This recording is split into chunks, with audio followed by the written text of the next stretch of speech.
Nanti sesudah aku meninggal, kata Nabi, akan banyak perbuatan-perbuatan yang dibuat-buat. Maka sesungguhnya yang bid'ah itu adalah dhalalah. Di antara yang muncul bid'ah dhalalah sesudah Nabi meninggal adalah bid'ah mengingkari adanya takdir. Kelompok ini disebut dengan qadariyah. Qadar, inna kulla syai'in khalaqnahu bi qadar. Sesungguhnya segala sesuatu itu kami tetapkan dengan qadar, takdir. Karena mereka mengingkari takdir, disebut mereka kelompoknya namanya qadariyah. Allahu wabarakatuh. Alhamdulillah, wassalatu wassalamu ala Rasulillah wa ala alihi wa sahbihi wa man da'a bi da'watihi wa istanna bi sunnatihi ila yaumil liqa'i rabbih. Rabbi shrah li sadri wa yassir li amri wa hlul 'uqdatam min lisani yafqahu qawli. Bapak-bapak, ibu-ibu, alim ulama, cerdik pandai, tokoh masyarakat yang beserta di himbau gelar yang kecil tak disebut nama. Insyaallah kita semua dimuliakan Allah Subhanahu wa taala. Amin ya rabbal alamin. Kita masuk pembahasan kita qala al-musannif rahimahullah. Imam Al-Hafiz Ibnu Hajar Al-Asqalani berkata, kitab sunnah, kitab sunnah.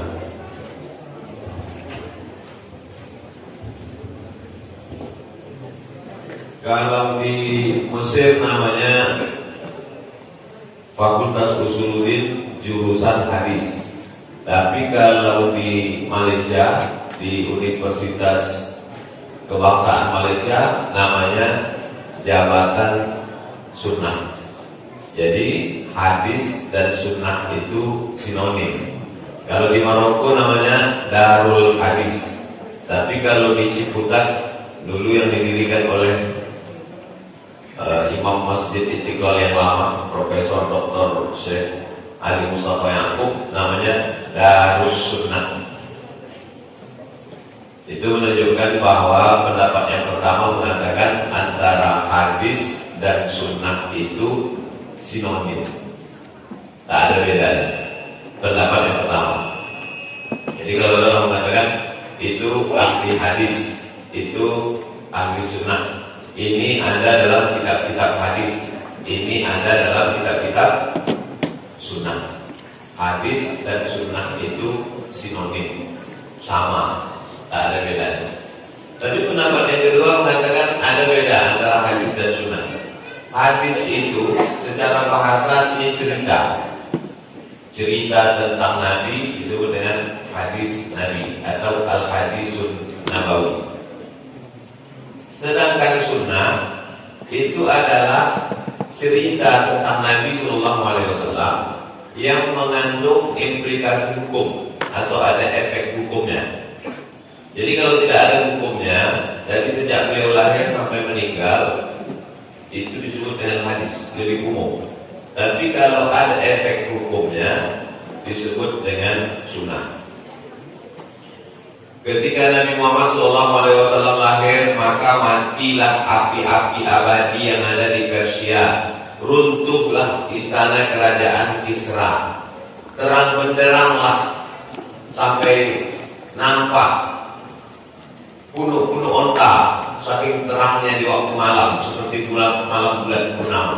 Itu hadis atau sunnah? Mau payah kalau belum sarapan. Kalau dia hanya cerita, tidak mengandung implikasi hukum, tak mengandung hukum, dari awal kelahiran dia sampai dia masa remaja, sampai Nabi SAW dibawa oleh pamannya ke negeri Syam. Sebelum sampai ke negeri Syam, singgah dulu ke sebuah negeri bernama Busra. Lalu kemudian di situ mereka bernaung di bawah atap tempat ibadah. Maka keluarlah pendetanya namanya Bahira. Kata Bahira, jangan bawa keponakanmu ini ke negeri Syam, karena di negeri Syam banyak orang Yahudi mau membunuh dia. Itu hadis atau sunnah? Hadis. Karena cerita, tak ada dikasih.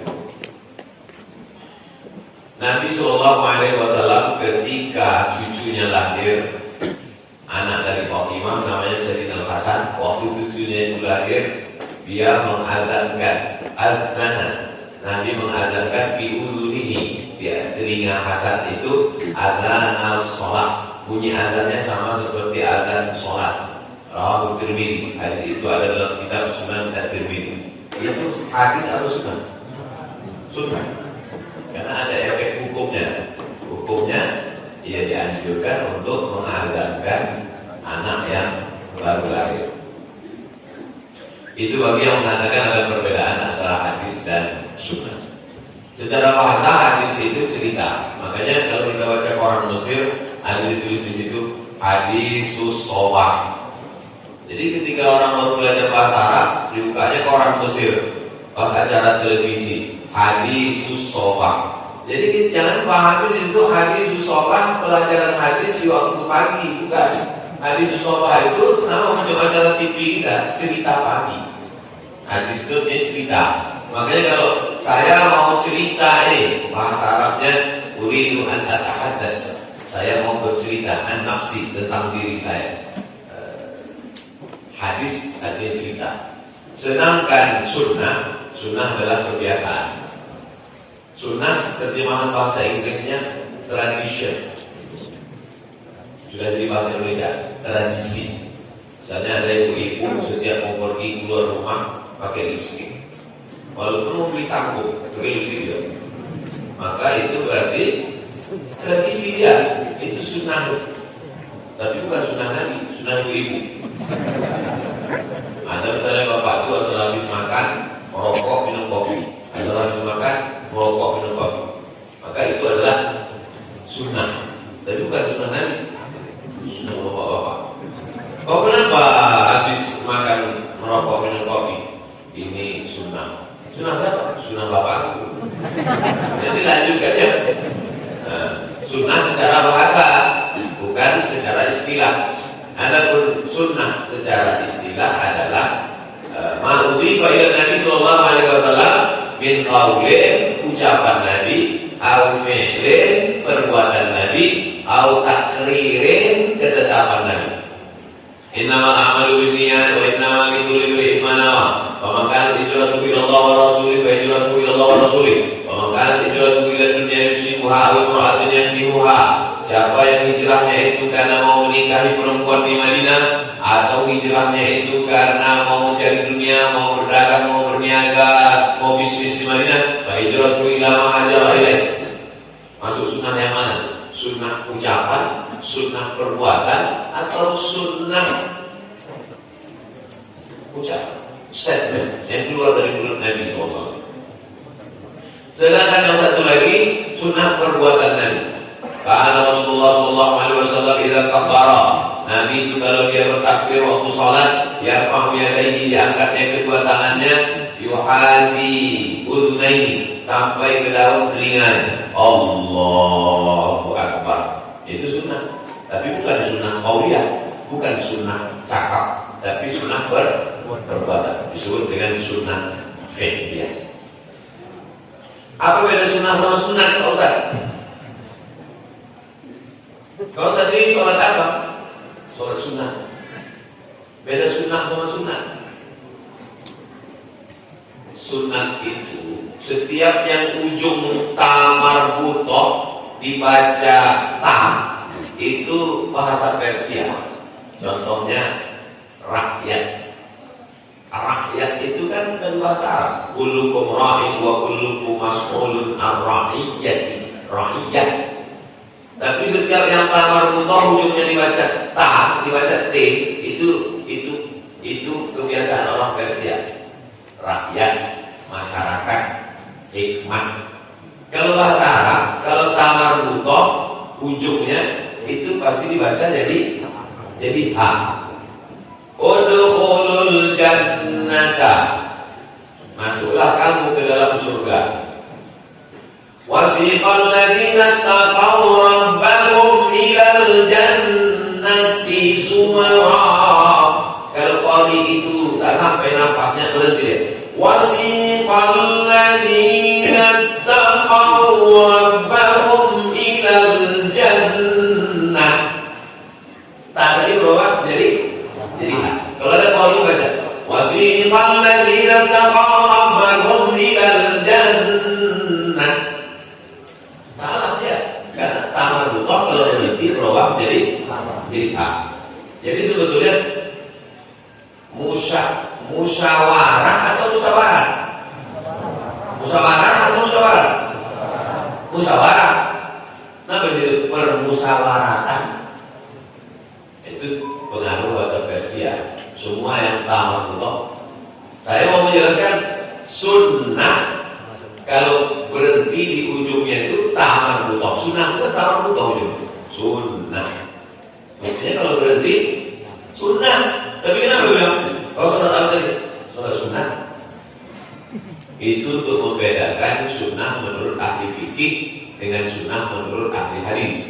Sunnah menurut ahli fikih itu yusabu fa'iluhu wa la yu'aqabu tariku. Dilaksanakan dapat pahala, tak dilaksanakan tidak apa-apa. Gara-gara inilah maka orang banyak tak sholat sunnah. Kau kenapa tak sholat sunnah? Dilaksanakan dapat pahala, dan dilaksanakan tak dapat apa-apa. Jadi secara singkat ini saya sudah menjelaskan bahwa antara hadis dan sunnah ada yang mengatakan ada perbedaan, tapi ada yang mengatakan sinonim. Perbedaan antara sunnah fi'liyah, sunnah qauliyah, sunnah takririah, kemudian pula apa itu sunnah, apa itu sunnah. Sunnah semua ucapan, perbuatan dan ketetapan Nabi Sallallahu Alaihi Wasallam, maka itu disebut dengan sunnah. Saya jelaskan secara umum aja. Kalau mau detail 16 tatap muka 2 SKS atau mungkin semester. Nah, kita sunnah. At-targhibu fil ittiba' wa at-tarhibu minal ibtida'. Kitab kita ini namanya at-targhib wa at-tarhib. Targhib motivasi, tarhib ancaman. Motivasi supaya kita ikut sunnah, dan ancaman lawan dari sunnah adalah bid'ah. Motivasi supaya kita ikut sunnah, dan ancaman supaya jangan sampai terikut bid'ah. Ini kelompok ahli sunnah, ini kelompok ahlul bid'ah. Ditanya ahli sunnah atau ahlul bid'ah? Tapi dia aja orang ahlul bid'ah. Hadis yang ke-11. Kalau langsung ke-11 Pak Ustaz, berarti tak ikut kemana? Kita kan dari awal kemana? Hadis 1, hadis 2, sekarang lah ke-11. Yang tak ikut tak apa-apa. Rekamannya ada semua di Yayasan Tabung Wakaf Umat Channel. Subscribe, like, and share. Yayasan Tabung Wakaf Umat. Bukan semua kajian ini selama di Pekanbaru 12 pertemuan sampai Desember semuanya di Yayasan Tabung Wakaf Umat, bukan di channel Abdul Somad Official. Ini perlu saya jelaskan supaya jangan ada fitnah di antara kita. Hadis yang ke-11, An Anas Ibn Malik radhiyallahu anhu, dari sahabat Nabi namanya Anas bin Malik. Waktu Nabi meninggal umur Anas ini 20 tahun. Waktu emaknya Ummu Sulaim menyerahkan dia ke Nabi umurnya 10 tahun. Berapa tahunkah Anas serumah dengan Nabi? Begitu mestinya belajar matematika. Kalau gurunya belajar sunnah. Kalau guru belajar sunnah, begitu dia. Jadi dikaitkan. Coba kalau guru matematika itu belajar sunnah. Anak-anak sekalian, sahabat Nabi ada namanya Anas bin Malik. Dia diserahkan ibunya ke Nabi untuk menjadi pelayan Nabi setelah umurnya 10 tahun. Waktu Nabi meninggal, umurnya 20 tahun. Berapa tahunkah dia berkhidmat ke Nabi? Dengan contoh itu dia sudah mengajarkan bagaimana seorang anak berbakti pada orang tua dengan melayani ulama. Dengan itu pula matematikanya masuk. Tapi karena guru matematika di sekuler, yang bawa agama ke kelas, neraka jahanam itu Pak guru matematika. Makanya guru matematika, guru biologi, guru fisika itu mesti belajar sunnah. Jadi sunnah itu bisa terbawa ke pelajaran dia. Itu yang disebut dengan integrated curriculum. Berintegrasi antara pelajaran agama dengan pelajaran umum. Dari Anas bin Malik, semoga Allah meridhoinya, setiap menyebut nama sahabat disebut radhiyallahu anhu, RA. Qala Rasulullah SAW, Rasulullah bersabda, man raghiba an sunnati falaysa minni. Siapa yang tak mau ikut sunnahku, maka bukan golonganku. Kalau bukan golonganku, berarti tidak ada golongan lain. Kalau Nabi Muhammad SAW berkata laisa minna, itu bukan golongan kita, berarti golongan luar Nabi Muhammad SAW. Tak ikut Nabi. Syarat untuk masuk surga mesti ikut Nabi Muhammad SAW.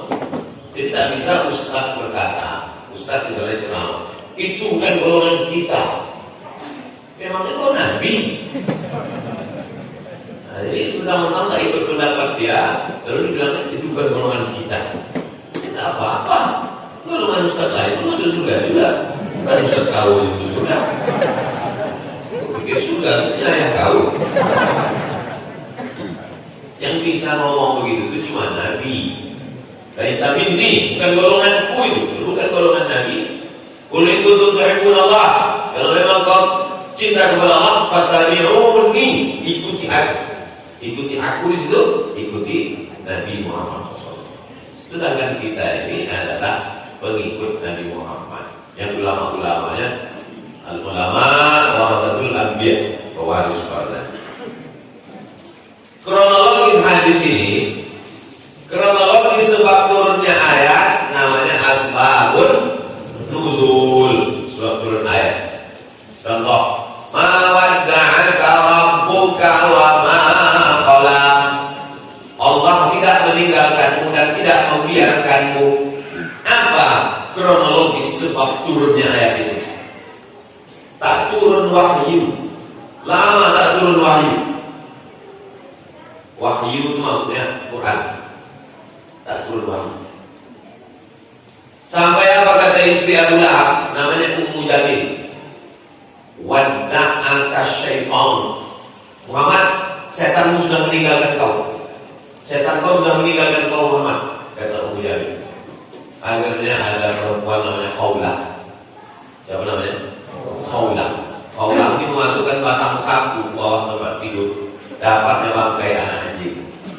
Tak terbau, tak berbau, karena di Arab itu tingkat kelembabannya tinggi.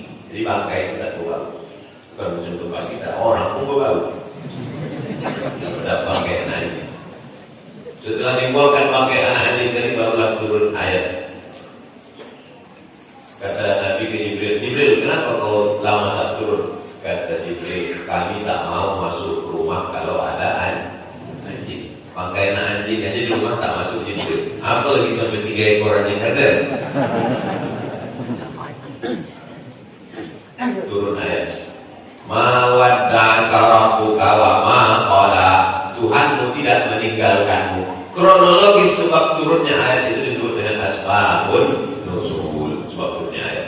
Untuk membedakan antara hadis dengan ayat Quran, sebab kronologis turunnya hadis itu disebut dengan asbabul wurud. Penjelasan ayat Quran namanya tafsir, penjelasan hadis namanya syarah. Ahli Al-Quran namanya mufassir, ahli hadis namanya muhaddis. Begitu hebatnya ulama ini membuat istilah-istilah spesialisasi untuk membedakan supaya orang paham. Oh, ini tuh bedanya. Asbabul wurud berarti kronologis. Datanglah 3 orang laki-laki, salah satu rahtin ila waqti azwajin Nabi sallallahu alaihi wasallam. Datang 3 orang menjumpai istri Nabi sallallahu alaihi wasallam. Bertanya tentang ibadah Nabi. Bagaimana ibadah Nabi itu, wahai ibu kami? Kita memanggil istri Nabi itu ibu. Ibu kita Aisyah. Makanya kalau ada orang mencaci maki Aisyah, marah tak ada? Kalau ada orang mencaci maki Aisyah, nanti akan turun Imam Mahdi, imam yang ke-12, ditunjukkannya tongkatnya ke kubur Aisyah. Nanti Aisyah hidup lagi untuk dirajam 100 kali karena berzina. Marah tak ada? Marah. Itu Syiah. Syiah sampai hari ini menuduh Aisyah itu berzina. Bahkan ada 1 hari khusus dalam setahun dibuat acara untuk mencaci maki Aisyah. Hari kematian Aisyah. Ada videonya viral dari White, Syiah White. Aisyah itu ibu kita, Ummul Mukminin Aisyah. Datanglah orang kepada istri Nabi SAW bertanya tentang macam mana ibadah Nabi. Diceritakan istri Nabi bilang, Nabi itu kalau sholat malam hatta tatafattaha pada amamu sampai bengkak kaki. Nabi itu kalau bersedekah karena yang mursalah seperti angin yang berhembus tak berhenti. Nabi itu orang yang tersenyum karena khuluqul Quran, akhlaknya Al-Quran. Lalu tiga orang ini taqalluha. Tiga orang ini merasa amalnya sedikit kali amal kita, tak ada apa-apanya kita. Maka kata yang satu ini, asumu wala uftir. Kalau begitulah Nabi itu ibadahnya, maka aku akan puasa terus, tak pernah makan. Senin Selasa Rabu Kamis cuma Sabtu, Ahad Senin Selasa, puasa terus sampai mati. Yang satu lagi mengatakan, aku wala akur. Aku akan tahajud terus setiap malam, tak tidur, tahajud terus setiap malam. Yang satu lagi mengatakan, wa ana a'tazilul nisa. Aku tak akan menikah, aku tak akan punya anak, karena anak dan istri itu hanya mengganggu ibadah saja, maka aku akan beribadah terus, mengajar terus beribadah.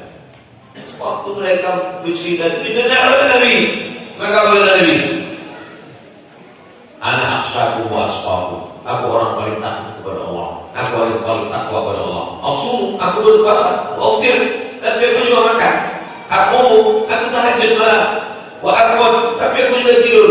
Paman raghiba wa ana atazawwaju nisa, dan aku menikah, punya istri, punya anak. Paman raghiba an sunnati, keluar hadis.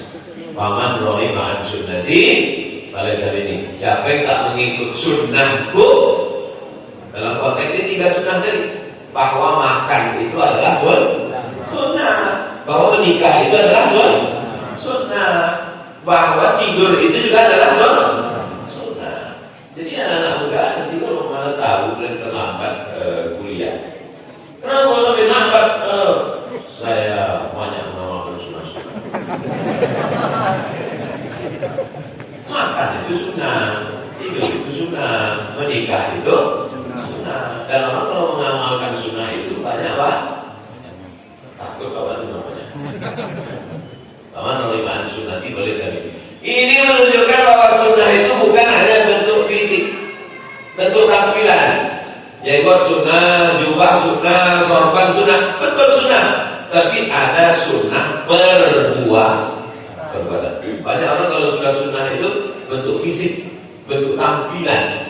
Padahal sunnah juga dalam bentuk yang bukan tampilan, tapi dalam bentuk akhlak, dalam bentuk wajah cerah, dalam bentuk menengok orang dengan senyuman. Itu sunnah. Ini bermain lagi bersunnah tentang masalah fisik, tapi menengok orang macam muka jeruk purut di minyak gajah. Katanya sunnah. Kalau sunnah senyum lah. Jadi sunnah itu dipahami secara global dari segala aspek. Maghrib jam berapa sekarang? 18.12. Kenapa usah tiba-tiba ingat maghrib? Kita berhentinya pas waktu maghrib. Jadi kalau maghrib jam 6.12, kita berhenti subuhnya jam 6.12. Begitu bagi yang tak tahu kalender syuruk jam berapa. Karena secara teori syuruk tambah 12 menit itu baru boleh sholat sunat isyraq. Untuk tempat kita syuruk tambah 12 menit itu adalah waktu maghrib. Jadi jam 6.12 kita stop, kita sholat sunat isyraq 2 rakaat. Sholat sunat al-isyraq rakaat ini dilakukan. Ada nggak sunatnya ini? Mestinya gitu. Mana sunnahnya? Jadi kalau orang kata nanti kita sholat sunat 2 rakaat setelah terbit matahari, mana sunnahnya? Man sholat subha fi jama'atin, siapa yang sholat subuh berjamaah, summa qa'ada yazkurullah, habis sholat subuh dia duduk berzikir dengan Allah, hatta tatlu'a syams, sampai terbit matahari, summa yusalli raka'ataini, setelah itu dia sholat sunat 2 rakaat. Karena tahu keadaan haji dan umrah, dia dapat pahala macam haji dan umrah, tamat, sempurna. Di mana letak hadis ini? Dalam Sunan At-Tirmidzi. Namanya Imam Abu Isa Ibnu Sawrah At-Tirmidzi. Nama kitabnya Sunan At-Tirmidzi. Nama lain dari Sunan Tirmidzi itu Jami' At-Tirmidzi. Oh, ini bukan dalam Sunan Tirmidzi, ini dalam Jami' Tirmidzi. Ketahuan dua-duanya tak pernah nengok kitab. Sunan sama Jami' itu sama. Disebut dia sunat karena di dalamnya ada sunnah. Disebut dia jami karena di dalamnya ada 3 unsur. Jami artinya mencakup segala aspek 3 unsur. Di dalamnya ada akidah, di dalamnya ada syariat, di dalamnya ada akhlak. Maka disebut dia dengan jami. Masjid yang mencakup segala sholat disebut dengan masjid jami. Subuh, zuhur, asar, maghrib, isya, Jumat, maka disebut dia masjid jami karena mencakup semua sholat dan semua orang sholat di situ, sholat Jumat. Kalau tak ada sholat Jumatnya, surau, masjid saja, bukan masjid jami. Makanya dulu ada masjid saja, ada masjid jami. Masjid saja tak ada sholat Jumat. Tempat kita namanya surau langgar sholat. Nah, ini istilah. Hadis ke-12 dari sahabat Nabi Al-Mirbad bin Sariyah radhiyallahu anhu. Wa'adhana Rasulullah SAW. Nabi suatu hari memberikan nasihat kepada kami. Fadzakara hadis, disebutkanlah cerita panjang. Kalau mau tengok hadis ini baca lengkapnya panjang dalam Sunan Ibni Majah, Sunan Abi Dawud, Sunan Tirmidzi. Tapi yang diambil yang terkait dengan ini. Fa'alaikum bisunnati, hendaklah kalian mengikut sunnahku. Sunnahku, sunnah Nabi Muhammad SAW. Ucapannya, perbuatannya, dan ketetapannya. Tapi ada tambahan lagi. Wa sunnatil khulafa'ir rasyidin al-mahdiyyin, dan sunnah khulafa rasyidin. Ternyata perbuatan Abu Bakar, Umar, Utsman, Ali juga disebut dengan sunnah. Masjid Hijratus Sabirin. Masjid Hijratus Sabirin ini kalau hari Jumat azannya berapa kali? Sekali. Tak bisa jadi contoh karena aja sekali. Masjid An-Nur. Masjid An-Nur azannya berapa kali? 2 kali. Ada zaman Nabi Muhammad sholat Jumat azan 2 kali? Tak ada. Zaman Nabi Muhammad azan Jumat itu sekali. Tapi kemudian pada masa Umar bin Khattab, pasar menjadi luas besar. Kalau dibuat azan sekali, maka lambat orang berkumpul. Maka dibuatlah azan 2 kali. Itu sunnah siapa? Sunnah Umar. Jadi kalau ada orang mengatakan masjid kita buat azan sekali, karena kita ikut sunnah Nabi, bukan sunnah Umar. Inilah orang jahil bin goblok bin bongan. Dilarangnya pula antara Nabi dengan Umar. Padahal kata Nabi, alaikum bisunnati, ikuti sunnahku, wa sunnatil khulafa'ir rasyidin, dan ikuti sunnah khulafa'ir rasyidin. Jadi Masjid Hijratus Sabirin buat azan sekali ini salah? Tidak salah. Tapi membuat azan 2 kali juga tidak salah. Untung tak saya bawa pula mazhab Maroko. Maroko azan Jumatnya 3 kali. Baru tahu. Kelahiran azan 1 sama azan 2. Nah, kami buat 3 kali. Tapi saya tak mau menambah masalah. Makanya masjid saya ini ketua masjid. Biar gini ketua masjidnya. Tak mau saya buat masjid saya 3 kali ya. Tak. Kami tetap 2 kali. Masjid kami 2 kali. Itu namanya sunnah khulafa' rasyidin. Ada tak hadis Bapak Ibu pernah membaca hadis Nabi Muhammad baca Qurannya 30 juz? Tak ada. Jadi waktu memerangi Nabi palsu, ada Nabi palsu namanya Musailamah Al-Kadzdzab, nama kampungnya Yamamah. Diperangilah si Musailamah Al-Kadzdzab tadi, meninggal 70 orang tentara. Meninggal 70 orang tentara. Lalu kemudian kata Umar bin Khattab, Abu Bakar, ini meninggal 70 orang tentara. Jadi nampaknya kalau tentara ini meninggal, Quran ini bisa hilang nanti. Apa hubungan tentara meninggal Quran bisa hilang? Karena tentara-tentara yang meninggal 70 orang itu menghafal Quran. Itulah makanya anak-anak Bapak Ibu masuk sekolah tahfiz Quran, supaya tentara-tentara itu nanti hafal Quran, supaya dia good looking, ganteng ya, cerdas ya, polisi hafal Quran, hakim hafal Quran, pejabat hafal Quran. Oleh sebab itu maka meninggal 70 penghafal Quran dari kata Umar bin Khattab, kalau itu kita susunlah Quran yang berserak-serak di pelepah korma, di tulang onta, di batu-batu itu. Tapi ada 30 juz, tapi di dalam memori online ya, belum offline.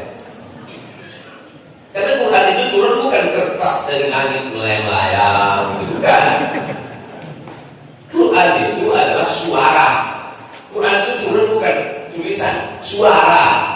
Alif Lam Mim. Didengar suara itu oleh Muhammad SAW. Diucapkannya didengar oleh sahabat. Dibaca sahabat didengar tabi'in. Dibaca tabi'in dengar. Dan kita pun, kita ini lebih dulu membaca atau mendengar? Lebih dulu mendengar. Kita ini lebih dulu mendengar Fatihah lalu membaca Fatihah. Kecuali mu'alaf. Kalau yang di asli ayat Islam, ada Islam, lebih dulu mendengar Fatihah baru membaca Fatihah. Coba anak-anak Bapak Ibu yang belum pandai baca, pasti hafal Fatihah kan? Enggak, Ustaz, anak-anaknya hafal lagu, kalau dia jadi duluan. Kita ini lebih dulu mendengar baru membaca. Jadi jangan katakan Quran datang belakangan. Quran baru dituliskan dalam bentuk buku 30 juz pada masa Abu Bakar. Kalau gitu, itu sunnah siapa itu? Sunnah Abu Bakar. Itu yang kita lanjutkan sekarang. Itu ada Quran. Rapi dari susunannya. Nampak itu Quran tidak berbaca. Gak usah, ini seminggu di persiapannya akan nampak rapi. Alaikum bisunnati, ikuti sunnahku wa sunnatil khulafa'ir rasyidin. Istilah khulafa'ir rasyidin itu sama Nabi udah ada atau belum? Saya tanya sekali. Istilah khulafa'ir rasyidin itu sama Nabi sudah ada atau belum? Udah ada. Ini kan Nabi yang cakapnya. Tapi Abu Bakar, Umar, Utsman, Ali itu tak ada disebutnya. Tak ada Nabi. Nanti kalau menikah khulafa'ir yang pertama Abu Bakar. Kalau nanti Abu Bakar tinggal Umar. Habis tinggal Umar tinggal Utsman. Habis tinggal Utsman tinggal Ali. Habis Sayyidina Ali nanti saklelah sampai mau. Tak ada. Meninggal Nabi Muhammad SAW, jenazahnya diurus oleh keluarga. Yang paling bagus mengurus jenazah kita adalah anak kita. Kalau tak ada anak menantu, yang serahkan ke orang lain. Makanya ketika Nabi SAW meninggal, yang mengurus jenazah dia anak lakinya tidak ada, maka diurus oleh menantu. Maka carilah menantu yang pandai memandikan jenazah, bukan menantu yang pandai menghitung harta warisan. Menantu saya SE, Ustaz, pandai dihitung-hitungan. Asyik siapa warisan hitungan.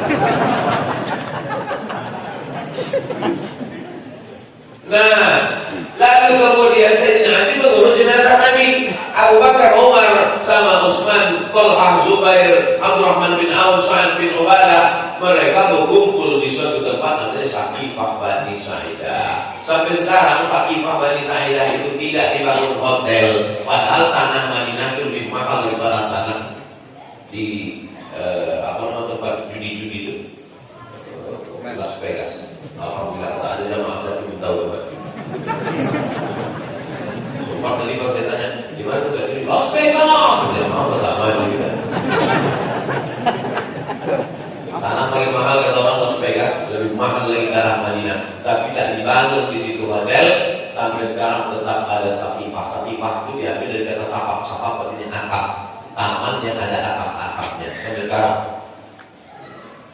Makanya kalau umroh itu yang dicari yang begitu, di mana Saqifah dulu. Ini enggak, dicari mana tempat celah, celah kuning. Berkumpullah sahabat di situ bermusyawarah. Orang Ansar mengangkat calon namanya Sa'ad bin Ubadah, orang Madinah. Calon kami Sa'ad bin Ubadah. Orang Makkah, Muhajirin mengangkat calonnya Umar bin Khattab. Datang Abu Bakar membacakan hadis Al-A'immah bin Quraisy. Pemimpin itu diangkat dari golongan Quraisy. Dengan dikatakan pemimpin dari golongan Quraisy, tereliminasilah Sa'ad bin Ubadah karena Sa'ad bin Ubadah bukan orang Quraisy. Tapi bukan berarti orang yang tak Quraisy tidak dilibatkan dalam urusan pemerintahan. Minnal amir wa minkumul wazir. Kami yang jadi pemimpin, kalian jadi wazir, jadi menterinya, jadi pembantunya nanti untuk mengurus kekuasaan ini. Tapi kata Umar, aku tak layak. Ada orang yang lebih layak jadi pemimpin pemimpin bukan aku. Siapa dia? Itulah orang yang ditunjuk Nabi jadi imam sholat ketika Nabi sedang sakit. Imam kecil menunjukkan imam besar. Imam kecil imam sholat, imam besar imam negara. Artinya imam negara mesti bisa menjadi imam sholat. Imam sholat akan menjadi imam negara. Siapa yang ditunjuk Nabi waktu Nabi sakit jadi imam sholat? Abu Bakar. Itu salah satu signal menunjukkan bahwa pengangkatan Abu Bakar diangkat dengan cara musyawarah. Maka musyawarah mengangkat pemimpin itu adalah sunnah apa namanya? Sunnah khulafaur rasyidin. 4 pengangkatan khalifah itu tak sama cara mengangkatnya. Abu Bakar diangkat dengan cara musyawarah. Umar tidak diangkat dengan cara musyawarah, tapi dengan wasiat. Kata Abu Bakar, kalau aku meninggal nanti penggantinya adalah Umar. Umar tidak diangkat dengan cara musyawarah. 2 tahun Abu Bakar jadi khalifah, meninggal naik Sayyidina Umar. Meninggal Sayyidina Umar 5 tahun dia jadi khalifah. Tak lama dia jadi khalifah. 1 periode aja. 5 tahun.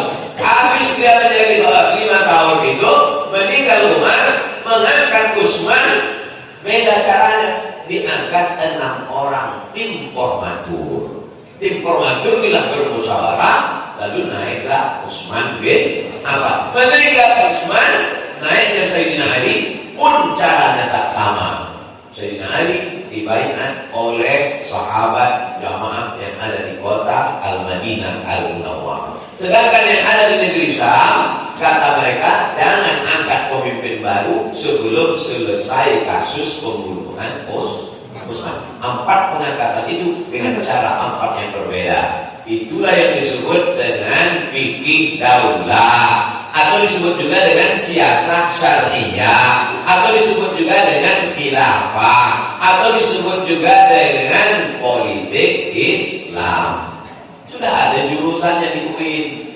Kami kuliah tahun 1996 IAIN, ada satu jurusan di Fakultas Syariah namanya Jinayah Siasah. Jinayah hukum pidana, siasah politik Islam. Siasah syariah, fikih daulah, khilafah. Dari mana diambil itu? Dari khulafa rasyidin. Apa kata Nabi? Alaikum bisunnati, ikuti sunnahku, wa sunnatil khulafa, dan sunnah khulafa. Kalau satu orang khalifah, kalau 2 orang khalifatani, kalau 3 orang khulafa, kalau 1 nabi, kalau 2 orang nabiyani, kalau 3 anbiya, kalau 1 wali, kalau 2 orang waliyani, kalau 3 orang auliya. Itu bahasa Arab. Kalau bahasa kita tak. Kalau 1 murid, kalau banyak murid-murid. Khulafa rasyidin. Rasyidin artinya lurus, benar. Siapa nama dia? Rasyid. Rasyid artinya orangnya lurus, walaupun kadang-kadang tak lurus.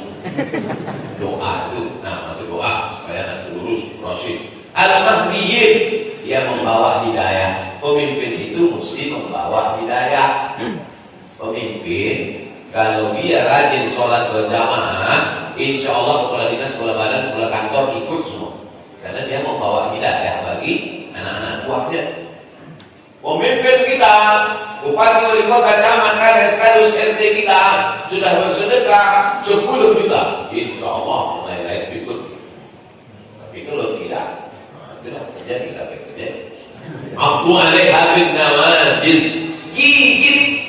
Sunnah Nabi dan sunnah khulafa rasyidin tadi, gigit bin nawajid, pakai gigi geraham. Kalau digigit pakai gigi muka, tak kuat, lepas.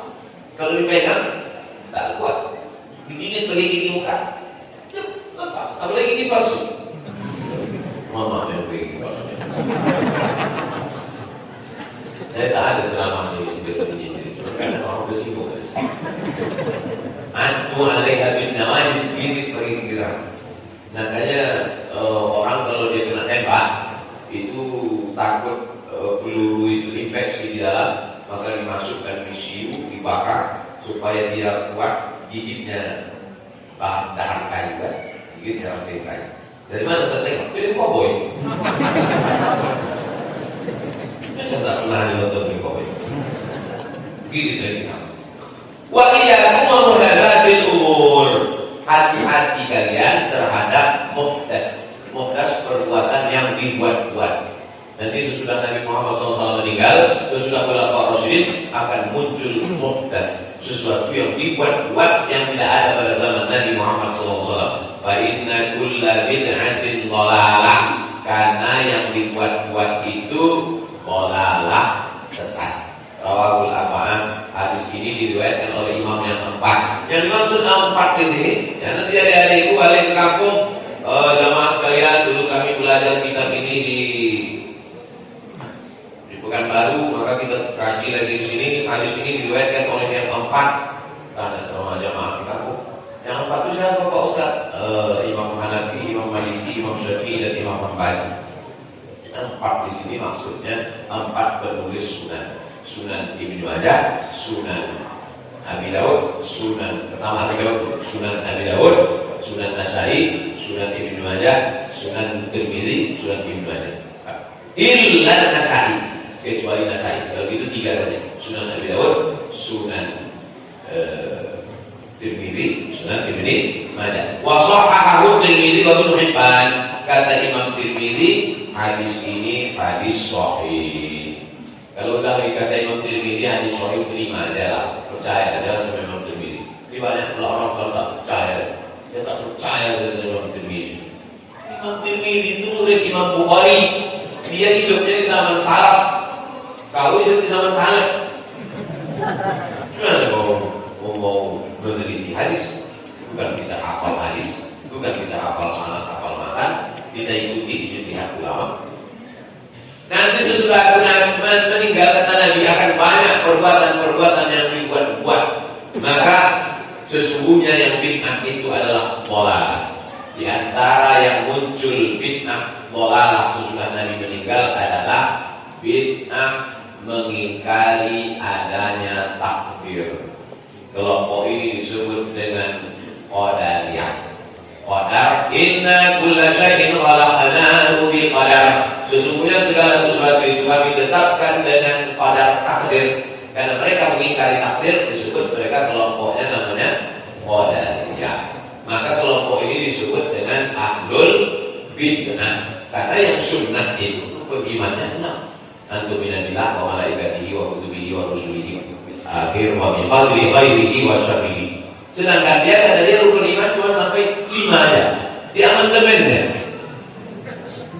Jadi dulu zaman salaf kalau sudah disebut ahlul bid'ah itu berarti kelompok-kelompok ini Qadariyah, Mu'tazilah, Jabariyah, fitnah khalqil Quran, Syiah, Khawarij.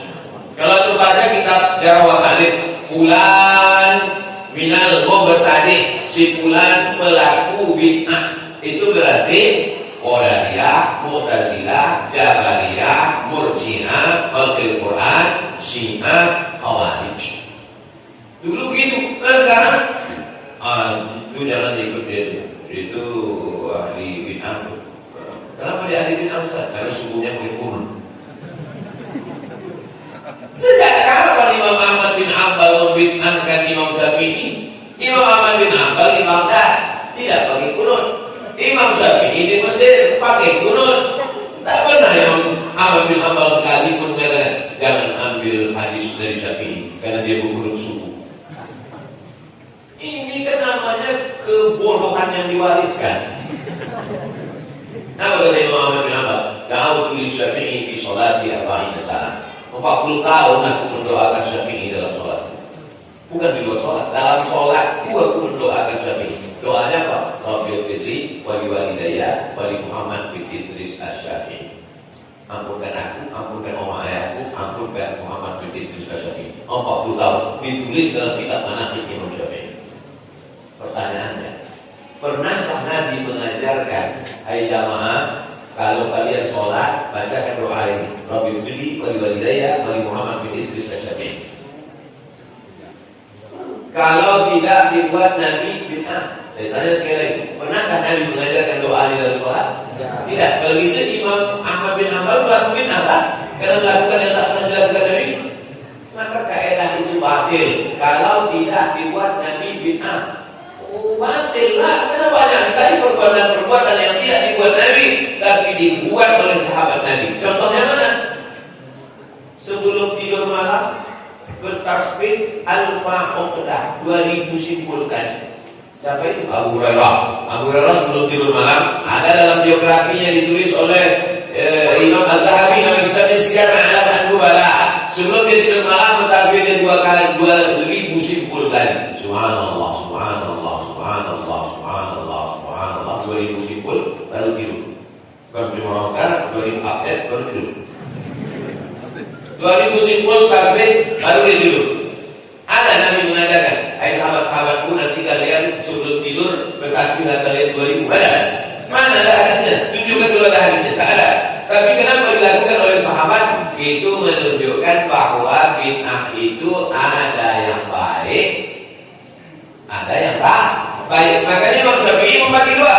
Idza wafaqa sunnata fa bid'atu mahmudah. Kalau perbuatan itu tidak dibuat Nabi, tidak disuruh Nabi, tidak dilakukan Nabi, tidak pernah dikerjakan Nabi, tapi perbuatannya baik, maka disebut dengan bid'ah mahmudah.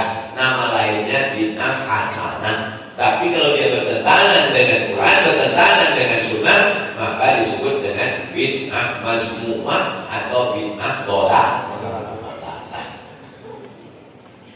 Maulid itu adalah bid'ah.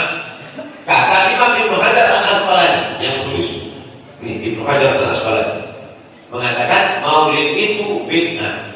Dipotong kalimat itu, dijadikan caption, dijadikan meme. Maulid bid'ah. Ini sebentar lagi keluar nih, haram nih kan? Nah, haram, sabar, Rabiul Awal. Tak lama lagi keluar, tak percaya tengok nih. Maulid itu bid'ah. Titik. Ini orang memang tukang sunat, suka ngomong. Padahal kalau dibaca kelanjutannya, Maulid itu bid'ah, kata Imam Muhammad Al-Asqalani. Tidak pernah dibuat salah, tapi bid'ah hasanah. Baca saja. Jadi buku itu memang banyak dipotong-potong. Jadi bahwa kalau perbuatan itu baik, sesuai dengan Quran, sesuai dengan Sunnah, walaupun tidak dilakukan Nabi, tak pernah dicakapkan Nabi, tak pernah dibuat Nabi, tak pernah dikerjakan Nabi, maka kata Imam Syafi'i dia adalah bid'atun mahmudah, atau istilah lainnya bid'ah hasanah. Pendapat Imam Syafi'i itulah dilanjutkan oleh Imam An-Nawawi. Dilanjutkan lagi Imam sesudah Imam Nawawi, Imam Ibnu Hajar Al-Asqalani. Bersanad sampailah ke guru-guru kami mengikuti apa yang disampaikan oleh guru-guru kami. Begitu yang disampaikan guru kami, begitu yang kami sampaikan. Sungguh ini, mudah-mudahan teman-teman guru kami itu diampunkan Allah, dimasukkan Allah ke dalam surga. Hadis ke-13 dari Abu Suraih Al-Khuzai. Kharaja alaina Nabi, suatu ketika suatu hari Nabi keluar menjumpai kami. Kami sedang duduk dulu di Masjid Nabawi, keluar Nabi dari rumahnya. Ini mimbar Nabi. Kalau kita menghadap kiblat, rumah Nabi sebelah kiri. Keluarlah Nabi dari kamar. Pintu kamar Nabi itu langsung ke Masjid Nabawi. Apa kata Nabi? Alaisa tasyhadu an la ilaha illallah wa anni rasulullah? Apakah kalian sudah bersaksi bahwa aku ini adalah, bahwa tak ada Tuhan selain Allah dan aku ini adalah Rasulullah? Ya, kami bersaksi. Mereka menjawab, bala. Ya, kami bersaksi tak ada Tuhan selain Allah dan engkau Rasulullah. Inna hadzal Qur'ana tarafu biyadillah. Quran ini, Quran kata Nabi SAW, tarafu biyadillah. Tapi waktu itu Nabi tak ada menunjuk Quran ini, kata. Karena waktu itu Quran belum ada bentuk fisik. Karena masih lembaran-lembaran yang tertulis di tulang otak, di pelepah korma, di batu yang ceper, yang lepes. Quran ini kata Nabi, Quran ini kata Nabi SAW, tarafu biyadillah, ujungnya dalam kuasa Allah, ujungnya di tangan kalian. Macam kain panjang, ujungnya di tangan jamaah, ujungnya di tangan saya. Wa tarafu bi'aidikum, yang satu ujungnya dalam kuasa Allah, yang satu ujungnya di tangan kamu. Fatamassaku bihi, yang di tangan kamu tuh peganglah kuat. Ini adalah kain panjang.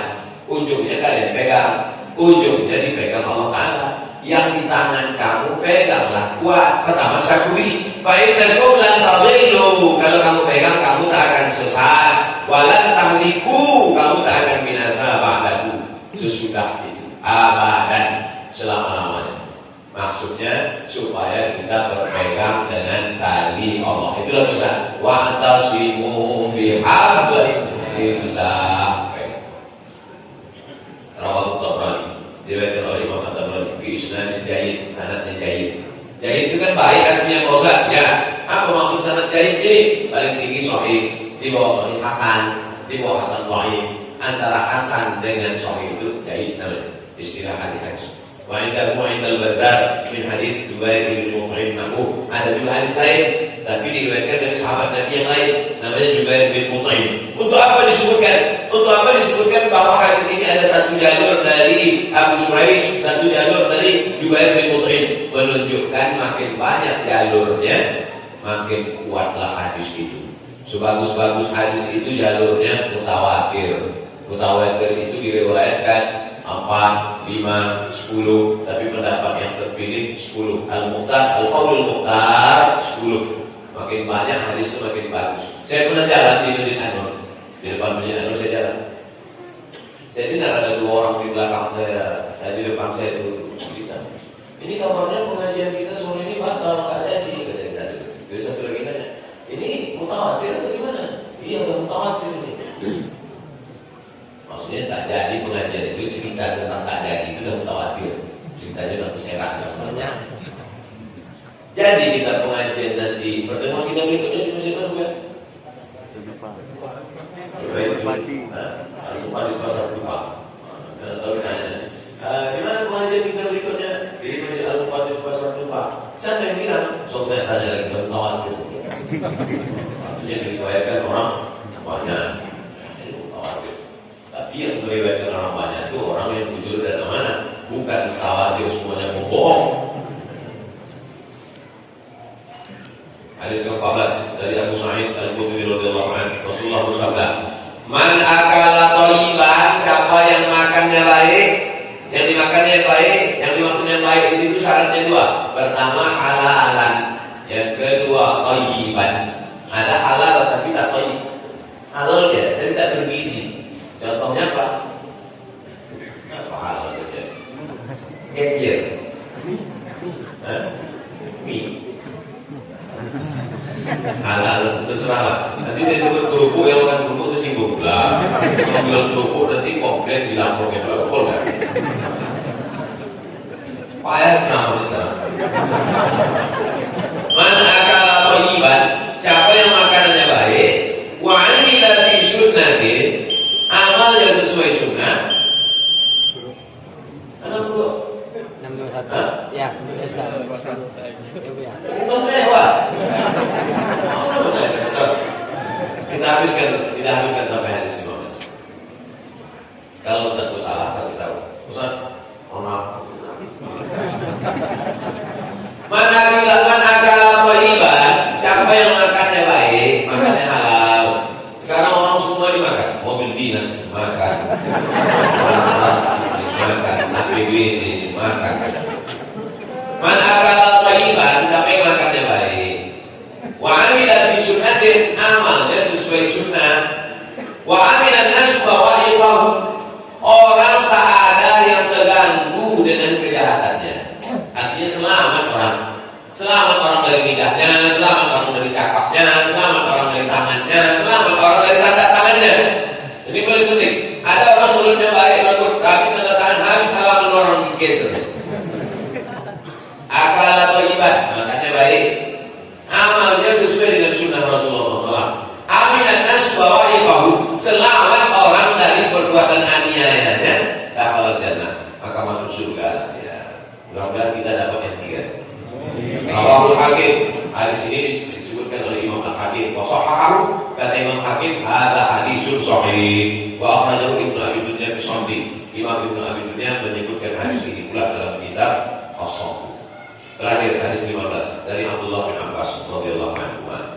Kalau satu orang radhiyallahu anhu, kalau 2 orang radhiyallahu anhuma,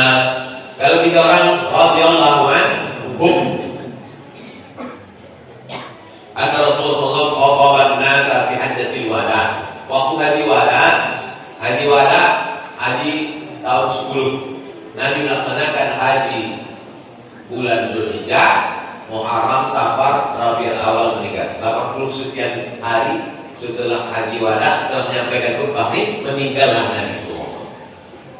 Ini termasuk hadis-hadis terujuk terakhir. Apa kata Nabi? Inna syaitana qad ya'isa an ya'buda bi ardikum. Setan sudah putus asa. Jadi setan itu putus asa. Makanya orang yang putus asa adalah setan. Tak ada yang bilang gitu. Setan putus asa. Putus asa itu bahasa Arabnya artinya iblis. Iblis itu dia putus asa. Nama aslinya Azazil. Tapi karena dia putus asa dari rahmat Allah, disebut dia dengan iblis. Jadi kalau ada kawan kalian, adik-adik itu mahasiswa, ada kawan yang curhat, aku udah putus asa. Jangan lagi iblis.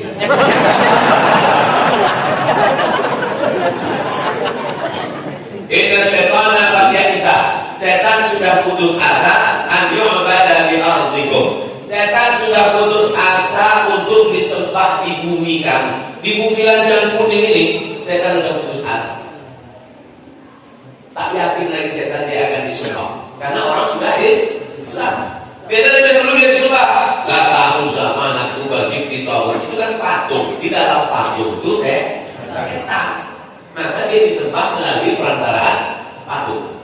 Tapi setelah Islam datang, setan putus asa untuk disembah di bumi kamu. Waktu itu Nabi berkata itu, di mana Nabi mencakapkan ini? Di Padang Arafah.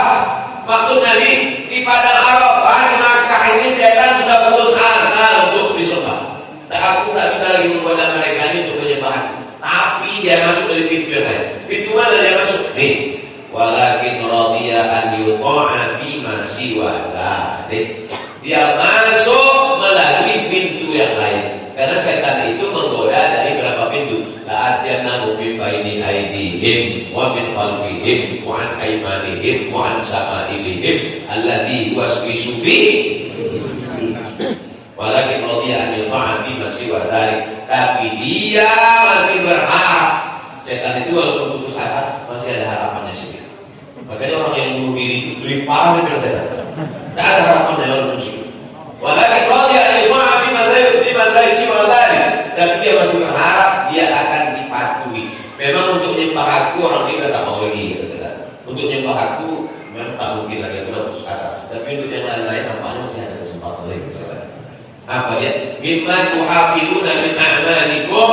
Perbuatan-perbuatan yang kamu benci, yang kamu sepelekan dari perbuatan kamu, maka setan, kata setan, kalau tak dapat aku sepiring semangkuk, dapat 5 hari tidak. Begitu semua ada setan. Fahzan bersuatu kerja. Hadis lain dalam Sunan Tirmidzi dikatakan, Inna syaitana qad ya'isa an ya'udahul musallun. Setan sudah putus asa untuk menggoda orang yang sholat. Kalau ditengoknya orang sholat, aku sudah putus asa, atau tidak nyembah aku lagi. Walakin fitahus, tapi ditanamkan setan bermusuhan di hati orang yang sholat. Makanya orang sholat itu tak mungkin nyembah setan, tapi bersikap-sikap dan bermusuhan. Berapa lama kita berkelahi masalah merapat sholat. Satu mengatakan cukup dekat aja, yang satu mengatakan mesti kenapa. Datang corona, selesai. Berapa lama kita berkelahi masalah khilafiyah habis sholat bersalaman. Yang satu mengatakan Assalamualaikum warahmatullahi wabarakatuh. Yang satu mengatakan tak boleh bersalaman, bid'ah. Bukui mulut Ustaz menyampaikan, jangan tetap berkelahi. Datang corona, selesai. Berapa lama kita berkelahi masalah cadar? Sampai dituduh pranikah. Siapa yang bercadar waktu itu berperhatikan? Nah sekarang siapa yang tak bercadar hiduplah itu berhatikan. Selesai. Saya mau menunjukkan sisi positif dari corona. Ini aku kata dari ini. Taraktu fikum. Kutinggalkan pada kalian. Ma ini antum fikih. Kalau kamu berpegang teguh dengan ini, falan tadillu abadan. Kalau kamu berpegang teguh dengan ini, kamu tak akan sesat untuk selamanya. Apa itu kita Allah Al-Quran. Tapi kalau tak paham Quran, di mana penjelasannya? Wa sunnata nabiyyi, sunnah Nabi Muhammad sallallahu alaihi wasallam. Sahih hadis ini. Katanya hadis yang mengatakan berpegang teguh dengan yang dua,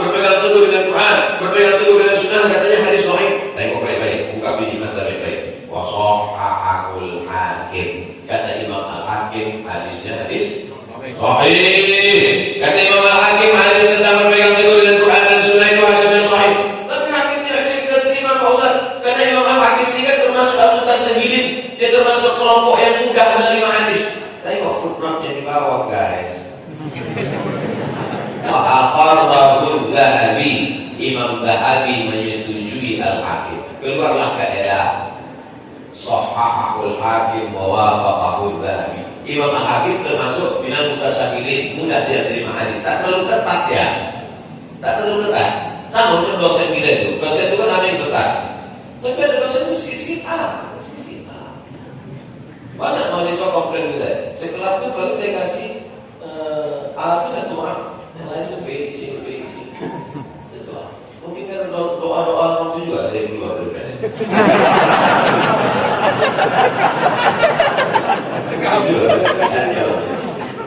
Laku satu. Saya termasuk buka segini tentang masalah nilai. Jarang orang berkali saya. Dulu yang dapat hari kelas internasional itu 1, namanya Abu Dzar Al-Ghifari yang kata tentang hafal Quran 30 juz. Orang berbahasa Arab yang mantap. Tidak Pak, selain begitu banyak orang marah. Shahhahul Hakim.